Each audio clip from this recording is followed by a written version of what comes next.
అప్పుడు ఏం చేసింది కాకి కుండలోకి తొంగి చూసింది. తొంగి చూసింటే ఆ నీళ్లు కాకి మూతికి అందుతాయా?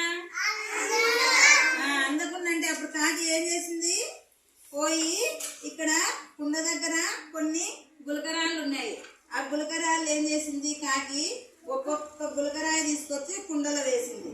ఒక్కొక్క గులకరాయి తీసుకొచ్చి ఏమిట్లో వేసింది, ఏంటి తీసుకొచ్చి వేసింది, ఏంటి